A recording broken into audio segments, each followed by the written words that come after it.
60 on Smart 24 television driving business, and with us tonight is Mr. Birens Wolf, the CEO of Easy Housing. Welcome back. Thank you. What has been your journey in Uganda as Easy Housing, and what are your plans? Well, we have big ambitions, and the journey so far has been a very exciting one. We built our first home in Uganda around 2 years ago, 2.5 years ago, early 2021, and that was a two-bedroom family home in Arua, and that basically kicked off our concept in the Uganda market. And since then, a lot has happened. At the start of this year, we were still a very small team in Uganda. By now, we've grown the Ugandan team into around 10 people, ranging from sales and marketing up to production managers and building teams, of course. If you include the building teams, we've grown into a team of around 25 people. And most interestingly, the market interest has picked up significantly since we introduced an online campaign in August, September, which now resulted in around 300 potential clients and around 10 signed projects. Wow. Okay, so it's growing fast. It's growing so fast. So it will be very interesting next year when I come back to Uganda mid-January. I am going to set up a second workshop and a new building team to also scale up the production capacity for these new clients. So very exciting times. By now we have established all the processes in Uganda. We know what clients are looking for. We know that our price point works in the market, and basically it's a very promising perspective for 2024. I mean, it's such a beautiful journey, but our viewers would want to know, what are the benefits of using timber? Because one of the benefits that I would mention is the aesthetics of it, but of course that's personal preference. When it comes to your own home, everyone has their own ideas of what they think is beautiful and what they want in their house. But for me personally, timber is a very beautiful product to work with. Yeah, it looks beautiful. And it looks. It's a natural product. It breathes. It regulates the humidity in the house and the temperature. It feels warm. So those are some of the intuitive reasons for why people like to live in a timber house. Yes. And on top of that, when you look at the way we approach timber construction, it's also, I think, the predictability of the quality, because we produce in factories, and prefabrication in Uganda is not very common in the construction industry yet. But because we do that, we allow precision and quality control already at the production site in the workshop. So clients that choose for our product have more security of getting a quality level that they can see beforehand in our projects around. So basically, if you approach a local contractor that you don't know, it's always a surprise what comes out of it. And by choosing a standardized system, that gives a lot of security to clients. In addition, timber prefabrication also allows for very fast building cycles, because you don't need a lot of waiting time for example, putting a concrete slab. That takes a long time in terms of excavation, curing times for the concrete. While in our factory, because of the speed of production, we can actually build your house within 4 months after you sign the contract. So from the moment you sign, you know that within 4 months, unless there are waiting times, but for now that's around the time that we can promise a client, they will get their house completed. So it's the fast speed, the predictability of the quality in the product, next to the comfort and the aesthetics of it. Those, I think, are the most important reasons why clients choose for a timber house. Okay. And the circular benefits of timber construction? Yes. Maybe good to introduce a bit how we do that. So, Okay. our building technology is designed in line with the principles of the circular economy. And the circular economy, as opposed to a linear economy, makes sure that everything you produce is produced in a way that it can be reused at the end of life or in between. And for construction, that's very important because traditional construction with, for example, concrete means that you have to demolish a building when you want to do something else.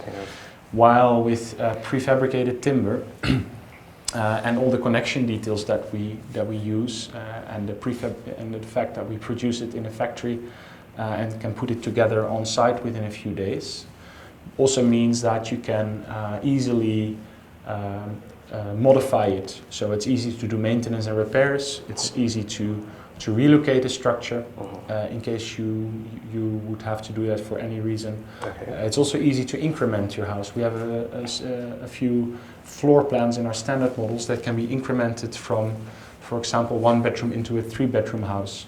And the only thing you have to do is you disconnect a part of the structure and you add some of the elements that we make, and then your house turns into a 3-bedroom home.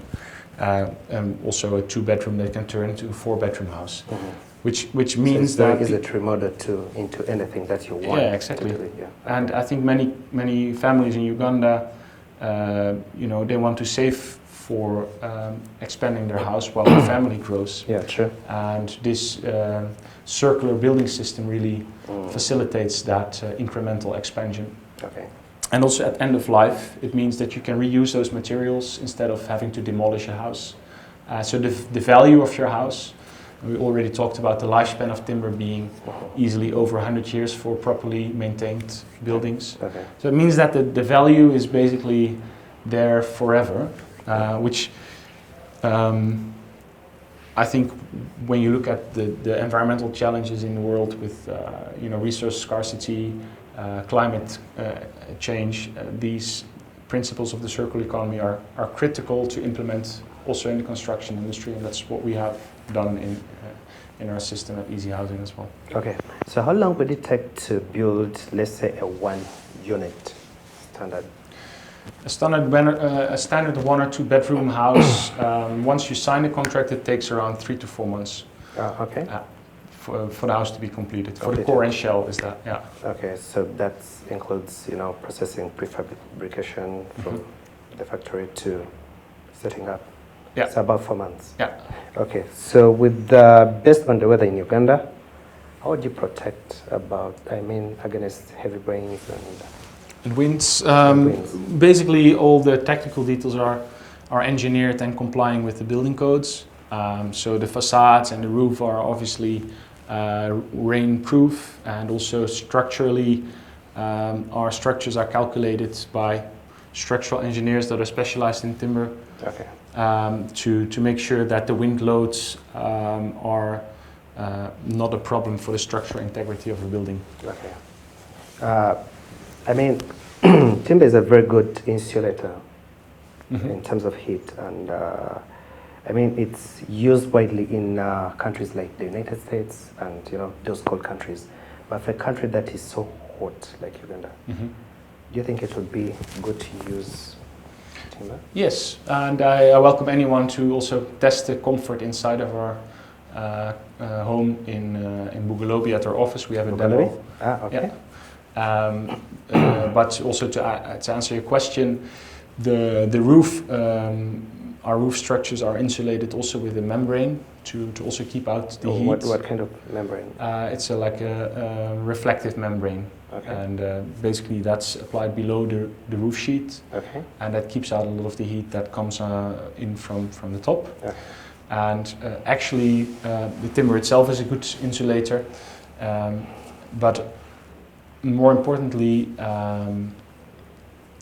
especially in the dry season when it can get very hot. What is really a challenge for people is that in brick and mortar structures, that heat gets trapped into the house during the day. And then at night, when you want to go and sleep, that heat stays there for, you know, throughout the night, maybe till early morning. While with the timber structure, because it doesn't accumulate that heat inside so much, it means that by the time you go to bed, most of the heat has escaped the structure, and it will make your night temperature much more comfortable inside. Wow, I mean, your innovation is so, you know, it's something that every Ugandan should try to adopt, you know, based on the advantages in there. However, you know, in terms of pricing, I'm thinking a one-unit bedroom house could be, one of brick and mortar could be about maybe. Have you done a price comparison? Yes, but it's very difficult to benchmark, I must say. But the normal square meter prices that you get in around Kampala are for normal contractors around 1.5 million. 1.5 million? Per square meter. Per square meter? Yes. So a standard unit could be how many square meters? The one I was just describing is around 25-30 square meters for the one bedroom. And 30 square meters, so yes. That comes to about 45? In the normal brick and mortar? Yeah. So yours is way cheaper? It's a bit more affordable. It also depends on what you include in the price and what not, and in which location you build, of course. So there's no like fixed answer to what is more affordable in which situation. If you want like a bespoke design, then maybe it's easier to go to a local contractor. But if you like our concept and our models, then the fact that we have standard models and a standardized process also allows you to have some sort of price security. You know what you sign up for, you know what you get beforehand, and the prices that we mention are very clearly specified. You know what's included and what's not, etc. Okay, I mean that's a very good venture there, and it's something that I know that must be very helpful to so many people who want to build houses at an affordable cost. As government, is there any help that has been extended to you? Yes, we're having conversations with various government branches, and I think next year we'll become more engaging with the government, because this year was mainly setting up our own production capacity and setting the processes around sales and marketing up. But there is definitely interest from I think Ministry of Housing. We were also present at the National Symposium for Affordable Housing by the Uganda Society of Architects, various other events, and I think once we also have the track record next year in which we can show also to the government and also local governments that we have the capacity to build at scale, then it might also become interesting to look at sustainable development of neighborhoods, maybe staff housing, maybe residential development, things like that. Yeah. Have you thought about going into forestry? I mean, planting of forests and not ourselves. I think for us it's important that we specialize to what we know best. Fortunately, the sustainable forestry sector in Uganda has sufficient capacity within the existing partners, which means that we can, without depleting or deforestation, we can easily scale up to 1,000 homes per year in Uganda within the current capacity of the supply chain. And that means these trees will be replanted and replenished at the same rate as we use them, basically. And most of these, sorry to bring them as concerns, but I know these are things people out there would want to know. So if they are to go into timber construction, and one of the other two concerns, one is thieves? How would you protect against? Okay. You know, brick and mortar, and you know, it's kind of because of the width of the bricks, it kind of gives good protection against burglary and thieves. Now, timber is not. I would say our walls are almost as thick as a brick and mortar structure. Really? And also for a timber structure, it's very difficult to get in. I invite anyone to try and break into our office demo. And don't take it literal, but I mean, you have to bring like heavy duty machines to cut through a timber wall. Like if you look at security of any house, the way that burglars or thieves come in is usually through doors and windows. And those can be equipped with burglar bars like any other structure. Okay. We have that as a standard option for clients in Uganda, that they can add the burglar bars to their windows and doors. And other than that, like thieves will not be able to enter through any other part of the structure. The other concern is it seems you're the only people doing the construction and maintenance now, and you seem to have such a small team of about, you said, 10 people? Yeah, that's the office team. Yeah. Office team. The building now, team is around 20. I mean, yeah. if you're having people adopting this kind of, you know, method all over the country, that is how easy is it for them to, you know, get people to maintain the structures in case of wear and tear? Okay, are you training more people in other areas to, you know, to try and help the locals to? Yeah, not only for maintenance but also for aftercare. You know, in any house that you buy, you might run into a problem. We have the standard defects liability period, which means that if your tap breaks, we will send someone to fix your tap. Or if a veranda plank is somehow damaged or whatever, we can replace that within the defects liability period. We can also help with aftercare and recommend people how to do maintenance. Like we do that through the manual, but of course we can also send someone to do that. But when it comes to capacity, one of the things we have to do in the coming year is really scale up our building teams, because the clients that are now coming in will also like provide us the project pipeline to invest in our capacity.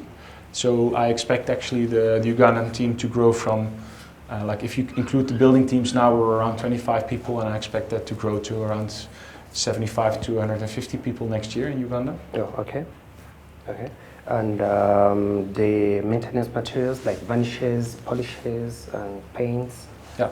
How is it for people to get them on market? Well, we use Plascon products. Plascon? And Plascon Uganda? Yeah. Okay. You can get the varnishes? The varnishes everywhere.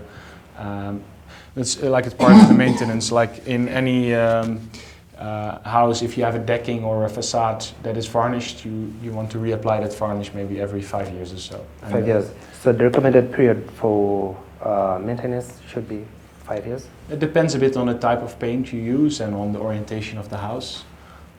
But you will see it when it's needed, of course. And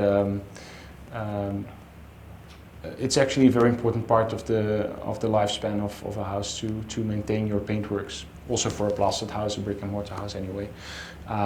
So the products that we use are available on the market, and we know which specific products from the supplier to use, which are, you know, products also specifically developed for timber application, for example. Okay. Have you also thought about venturing into other materials like steel? Because I've seen people who offer almost the same kind, but using steel. Basically, they use containers, these truck containers. Yeah. So they frame them into houses. Have you thought about that? Yes, I've actually done a container project in the Netherlands around 10 years ago. Okay. It was a very nice project. It actually started my my venture where we developed our timber system in the Netherlands. Okay. And although shipping containers are sometimes nice to use in building projects, when you want like the industrial look, normally speaking, shipping containers are actually not so suitable because they get really hot. It's a very expensive shell. They are narrow, like they're 2.2 meters inside, so you'll have a very narrow space. Mm. So I've considered it, but I decided to specialize in timber construction. Okay. And another building material like is steel frame, not using shipping containers, but normal steel frame, which is also a fast and reliable building method. But steel has quite a big environmental impact, and it's a very different expertise than working with timber. Yeah. So for us as Easy Housing, we decided to really focus on timber. Yeah. All right, and just make it very affordable for people and to give them easy access. Have you considered trying with, working with some banks around, to extend, for example, banks have what is called home loans. Mm-hmm. Okay, so to make it easier for people, maybe you could find a partner, like a banking partner, and you try to extend two things to your clients: the timber construction, as well as you offer them easy payment terms. Okay. Yes. I don't know if you've considered going to that. We're actually having conversations with a few different banks and financial institutions in Uganda at the moment, because they are also putting their home loan products on the market. And one of the things that we have been developing and putting on the market is a rent-to-own scheme for the affordable homes, which would allow people to pay off their home over a period of 5 years for around 520,000 Uganda shillings per month. And there are a few banks that are now seriously interested in becoming one of the partners for that option. Oh, okay. Those will be, the normal products that they offer to clients. Okay. But the fact that we bring them in and that we have a standardized and reliable product will help clients and to select a bank for their housing finance option. Okay. So we are getting to the end of the show. What would be your parting shot? My parting shot would be that I would welcome anyone that is interested to visit our demo home at our office in Bugolobi, Kampala. And I hope that this show has provided some interest to the viewers, some information and background revolving around what timber construction entails, which advantages it brings, and why it is a reliable construction method. So I hope that this has sparked the interest of a lot of people at home. Of course, it has. I'm sure it has. Thank you, Mr. Birens Wolf, CEO of Affordable Housing. Thank you for making it to our show. That was it in regards to timber construction. That was Property 360 on Spark 24 television, driving business. See you next week sometime. Thank you. Thank you.